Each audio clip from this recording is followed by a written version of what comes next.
우려할 수 있어요. 미리 말씀드립니다. 이거 우려 나오는 거 당연합니다. 그리고 저도 우려가 되는 것도 맞아요. 여전히 우려가 되는 것도 맞는데 일부에서는 우려가 과하다는 이야기가 나오는데 이것도 맞는 얘기입니다. 왜? 시장 상황이나 지금 현지 상황을 고려하지 않고 무조건 우려를 할 필요는 없다라는 거예요. 그래가지고 우려를 하되 현지 상황이 어떤지에 대해서 객관적인 사실을 토대로 우리가 알고 있어야 되는 거고, 백악관에서 새벽 4시 정도에 또 이제 대변인의 브리핑이 있었는데 이 관련 얘기들이 좀 나왔어요. 요거까지 종합적으로 제가 정리를 해드리도록 하겠습니다. 공장 신설에 차질 우려 나오잖아요. 이런 게 기사가 한두 개가 아니에요. 배터리 공장이 지금 총 몇 개다. 반도체 공장이 총 몇 개다. 지금 미국에서 하고 있는 반도체, 배터리, 전기차 공장들 큰일 났다. 40몇 개다. 지금 그것들 어떻게 할 거냐. 우려가 될 수밖에 없는 상황이다. 특히나 조지아주 단속이 되니까 여기만 그럴 게 아니야. 당연하죠. 여기만 그럴 게 아닌 건 맞습니다. 우린 대전제를 그렇게 가지고 가는 건 맞아요. 그래갖고 우리 여러분 잘 알고 계신 것처럼 불법 체류자 단속을 했는데 세게 했죠. 그리고 조직적으로 했고요. 그래가지고 지금 국내에서도 정치적 이슈로 비화가 되고 있고 여러 가지 얘기들이 나오고 있는 건데, 결론적으로 보면은 대규모 투자를 우리가 이어가야 되는 상황이고 이어가고 있는 상황 속에서 이번 조치가 일어나니까 생산 기지를 만들고 있는 곳들의 건설 단계에서 차질이 일어나가지고 투자가 위축되거나 공기를 못 맞출 수가 있다, 납기를 못 맞출 수도 있다, 이런 우려가 나오니까 그러면 큰일 나는데, 그쵸, 가능한 얘기라니까요. 그리고 어디가 직격탄을 맞냐면은 반도체 공장도 그럴 수가 있고요. 특히나 현대차, LG엔솔 합작 공장, 여기가 지금 조지아주 공장이 크게 직격탄을 맞았다라는 얘기들이 나오고 있는 거예요. 전반적으로 미국 투자 우려로 번지고 있다라는 얘기들이 그래서 나오는 거예요. 기승전 얘기가 나올 수가 있고, 이거는 뭐 합리적으로 이렇게 나올 수 있다라고 저는 봅니다. 역대급 단속이 나오니까 당연히 없던 일이 생겼으니까 위기감이 고조되고 각종 분석이 나오고 어려움이 발생할 수 있다라는 거죠. 공장 건설이 멈췄으니까요. 미국 내 투자하고 있는 삼각축이 누구예요? LG엔솔, SK온, 그 다음에 삼성, SDI, 그리고 삼전, 요런 애들이 모두 타격권에 들어가는데, 그래갖고 SK온은 포드 현대차하고 지금 하고 있고, SDI도 스텔란티스 합작 공장 만들고 있고, 결국에는 뭐 LG엔솔 다 아시잖아요.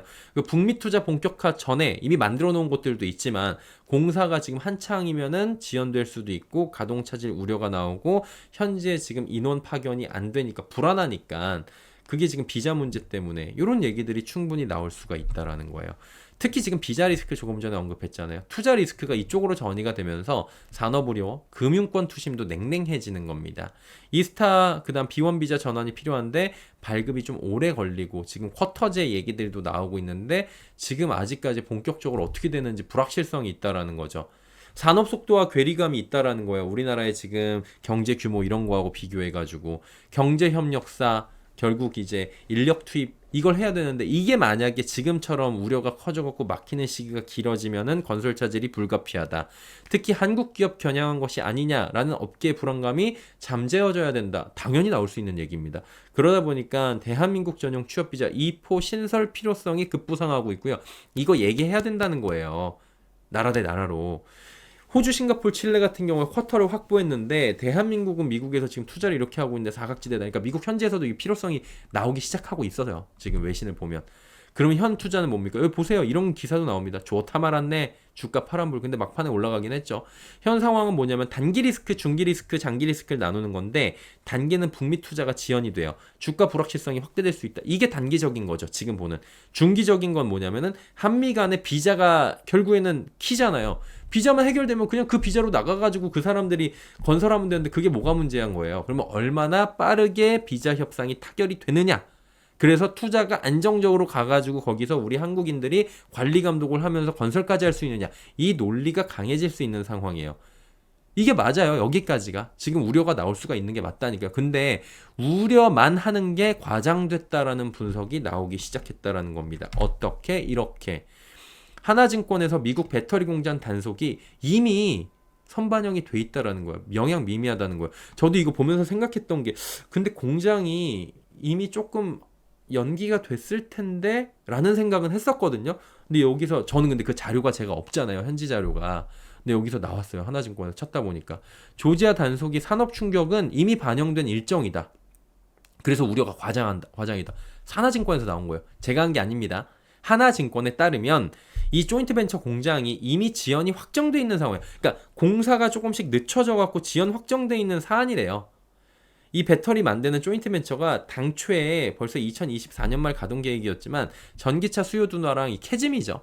그리고 트럼프 행정부 출범하니까 정책 불확실성, 보조금 어떻게 될지 몰라 그러니까 최대한 늦춰보자 이렇게 얘기가 나온 거예요.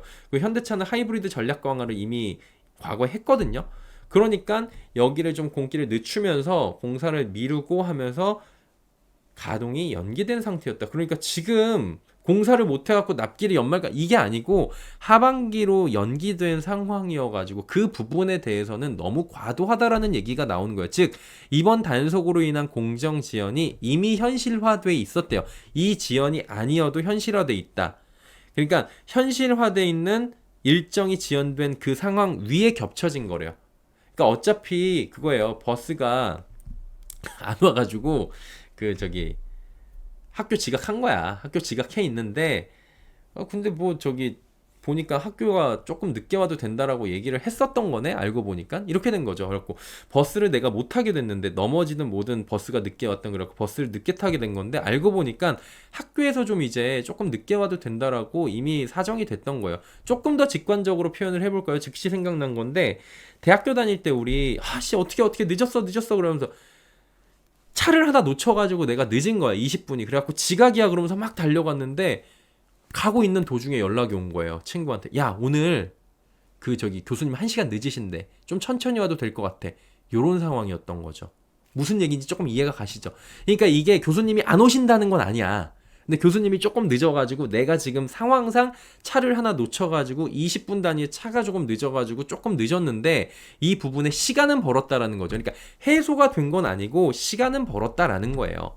정리하자면 배터리 업종은 어떻게 되냐면은 실적 전망에 그래서 이게 이미 반영이 돼 있고 LG엔솔이 내년 실적 추정치에는 현대차 조인트벤처 가동 지연 리스크가 이미 선반영돼 있고 따라서 이번 사태가 실적 추정치를 더 낮추는 요인이 될 가능성은 제한적인 요인이다라고 하나증권에선 이야기를 한 겁니다.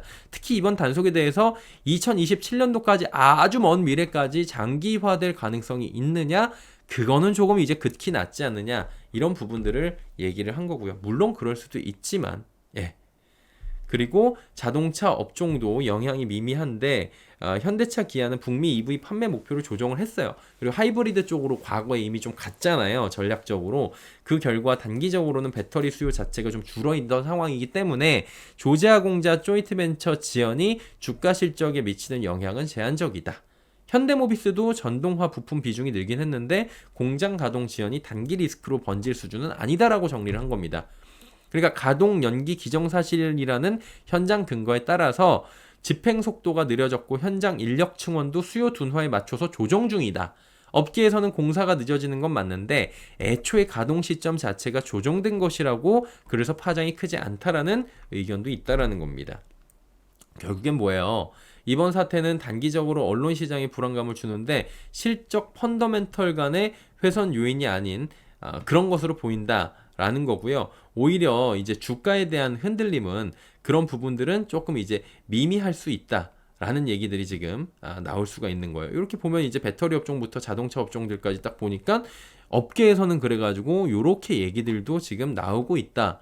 라는 거죠. 저는 여기다 조금 더 보태면은 만약에 내가 이걸 좀 사고 싶다라고 생각을 하셨으면은 이렇게 내릴 때 나눠서 정말 체계적으로 매수를 하셨다면 그리고 그렇게 앞으로도 하신다면 조금 이제 얘네들이 이제 여기 해소가 될 거 아니에요. 언젠가는 해소가 되는 측면에선 주가가 이제 다시 반영이 될 거니까 그러면 그때 수익이 나고 오늘 사서 당장 내일 20% 오르는 주식 찾는 것보다는 이런 방향성으로 투자를 만약에 한다면 가는 게 어떨까라는 말씀을 항상 드리고 있는 저희 채널이니까요. 그리고 그러면은 조지아주 외에 다른 주의 공장 현황은 어떤데? 라는 거잖아요. SK온 같은 경우에는 켄터키 테네시주인데 지금 16조 원 투자했고 공장 건설 중인 게 맞아요. 근데 아직까지는 단속 이슈가 없대요. 아직까지는. 그럼 향후 가능성은 존재를 한다라고 가정은 하자고요. 오히려 트럼프 행정부와 친미 제조 전략에 부합한다는 점에서 정책 수혜는 여전히 가능하다라고 보는 거고요. 근데 포드 EV 판매 둔화 이 전략에 따라 생산 토지를 좁죠. 오히려 이거를 좀 보셔야 된다는 거예요. 삼성 SDI, 인디애나, 스텔란티스 조인트벤처죠. 공상 정산 진행되고 가동 목표되고 있고 이 공장도 지금 가고 있고요. 아직까지는 안정적이다.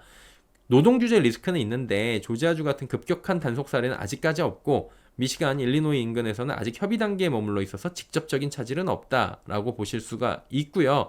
이것도 향후의 가능성은 존재한다고 가정은 해두자고요. 여기도 다른 것들은 조지아 외에도 마찬가지로 가정은 해두면서 보시되 홀랜드 공장도 그렇고 오하이오 그다음에 애리조나 원통형 모두 단속 가능하다고 보지만 지금까지는 순조롭게 진행이 되고 있다라는 것도 함께 보시는 거죠. 여러분 잊지 말아야 될 건 뭡니까? 일부에서는 뭐 대규모 불법 체류자 단속과 구금은 사실상 조지아주 특정 이슈로 해석할 수도 있는데 다른 곳들은 또 오히려 정부 지원이 잘 되고 있고 주정부이기 때문에 주에서 어떻게 할지 모른다고 하지만 이거는 이제 행정에서 한 거니까 다른 주도 안심할 수는 없어요. 그래가지고 다른 곳들은 괜찮다고 하지만 대전제는 항상 가지고 계셔야 된다. 그래서 이게 해결된 이슈는 아니고 조금 이제 하나증권에 따르면 이미 선반영된 조지아의 이슈가 있다. 왜냐하면 배터리 캐즘이나 이런 거나 전기차 둔화 때문에 이미 늦춰놨던 거니까 그 수요는 이미 반영이 돼 있다라는 거죠. 그래서 산업계 투자 위축 우려 확대 해석은 좀 과하다라는 지적인 거고요. 근데 이제 이게 국가 대 국가로 불거질 건지 아닌지에 대해서 우리가 좀 봐야 되는 거고. 그래서 문제가 불거질 수 있는지 체크를 하면서 기저에 깔아두고 여러분이 하나하나씩 유불리를 따지셔야 되는 조금 어려운 상황은 맞다. 그리고 긍정적인 부분만 볼 필요도 없고 그렇다고 너무 부정적으로 우려만 볼 필요도 없다라는 양측을 지금 말씀을 드리는 건데 핵심은 비자입니다. 기존에는 그냥 무비자로 와가지고 기술자 투입해갖고 그냥 불법으로 일을 했던 거라고 지금 미국에선 얘기를 하잖아요. 그러니까 이건 막힌 거예요. 그러면 단기 상용이나 그에 필요한 비자가 하는데 이게 시간이 걸리니까 시간 안 걸리는 게 쿼터제가 필요하다. 그래갖고 산업 현장 속도를 못 따라가니까 공사 자체가 지체대가 될 수 있으니까 민감할 수밖에 없고 해결을 위해선 2포 쿼터 신설 15,000개 뭐 25,000개 해달라 얘기를 하잖아요. 그래갖고 한미가 제도 합의가 필요하다. 현실적으로 이거고요. 하루 이틀에 풀릴 문제는 아니긴 해요. 그래가지고 요게 근데 또 하루 이틀은 아니지만 2027년도 2026년도 하반기까지 쭉 끌고 갈 문제냐? 그렇게 보기도 조금은 어렵지 않냐라는 게 업계의 얘기이기 때문에 이게 오늘 내일 해결된 건 아니지만 2, 3년 끌고 갈 문제도 아니니까 이런 공기나 이런 것들은 잘 보자라는 거고요. 그 다음에 오늘 새벽 4시 정도에 백악관의 입장이 좀 나왔어요. 조지아주의 한국인 근로자들이 이민당국에 대규모로 구금된 사태와 관련해가지고 법규 개정 등을 추진하는지 질문이 있었어요. 미 행정부와 이거 관련해갖고 뭐요? 비자 관련해서 어떻게 할 거냐라고 이거 법 개정할 거예요? 라고 물어보니까 지금 백악관 대변인이 뭐라 그랬냐면은 외국 기업 근로자의 비자 문제 등을 해결하기 위해서 담당 부처 등이 공동 대응을 하고 있다라고 정확하게 이렇게 워딩이 나왔습니다. 그러니까 뭐예요? 아, 이거 지금 인식하고 있고 대응하려고 하고 있고 이 정도면 그러면은 이제 풀리긴 하겠구나. 지금 생각도 안 하고 있고 지금 이 단계는 아니고 지금 뭐 다른 단계입니다. 이 전 단계입니다. 그러면 되는데 단계로 봤을 때는 공동 대응 단계까지는 이미 갔고 요거에 대해서 인식을 하고 있구나라고 보는 거죠. 레빗 대변인이 뭐라 그랬냐면은 트럼프 대통령이 이미 성명을 발표를 했고 숙련된 훈련자들을 미국으로 함께 데려오기를 원한다는 것을 이해하고 있다라고 전했어요. 그러니까 우리 근로자들이 가서 일을 해야 된다라는 걸 이해하고 있다라고 이미 발표를 한 거예요. 반도체와 같은 특수한 제품이나 조지아 배터리 같은 경우에 더욱 그렇다. 근데 이들 기업이 미국인 근로자들을 고용하기 기대하며 이게 좀 이제 변수죠. 미국인 근로자들을 훈련하고 이게 어디까지냐? 그럼 우리의 지금 비밀 시크릿한 부분까지 지금 훈련을 하는 거냐? 이 부분에 대해서 아마 마지막 조율이 돼야 되지 않을까? 이런 게 지금 업계에서 나오고 있는 얘기인 거고요. 출입국이나 이민정책 총괄하는 국토안보부와 외국 기업의 투자 유치를 담당하는 상무부가 트럼프 대통령 지침에 따라서 미국 투자 기업 소속 근로자들의 체류 자격 문제를 해결할 대안을 모색 중이다. 한마디로 뭐예요? 요렇게 비자 문제를 해결하는 방안을 지금 찾고 있고 적극적으로 지금 모색하고 있다라고 풀이되고 있다라고 현재선 얘기를 하는 거죠. 물론 이거 해석의 여지는 여전히 있습니다. 그리고 훈련 정도가 어느 정도냐 와가지고 그냥 현지인들을 고용해갖고 단순 노동을 시킬 거냐 아니면 이 사람들을 진짜 어디까지 지금 갈 거냐 이거에 대해서는 지금 이제 지켜봐야 되는 부분이 있다라는 지적은 나올 수 있죠. 그럼에도 재발 방지에 공동 대응하겠다. 그리고 비자라는 표현을 직접적으로 했다. 대안 모색을 하려고 하고 있다. 그리고 뭐 상무부나 아니면은 국토안보부가 지금 다 협업을 하려고 하고 있다. 백악관 대변인이 직접 오늘 새벽에 이야기를 했다. 이런 것들은 단기간에 제기될 수 있는 우려를 일부라도 줄일 수 있는 그런 요소라는 분석들도 나올 수 있는 만큼 이런 워딩 하나하나를 좀 보시면서 체크를 하고 너무 우려에 대해서도 생각할 필요가 없고 그리고 우려가 선반영돼 있는데 다 선반영돼 있는 건 아니니까 그런 부분들 다만 선반영이 안 돼 있던 것처럼 얘기를 하는 부분에 대해서는 여러분이 걸러서 들으시고 요런 지금 나온 소식들까지도 함께 보시면서 그러니까 기회를 삼으실 분들은 기회를 삼는 이런 방향들까지도 같이 가져가는 이런 투자에 대한 포인트를 가져가시는 게 필요할 것 같다라는 말씀을 드리도록 하겠습니다.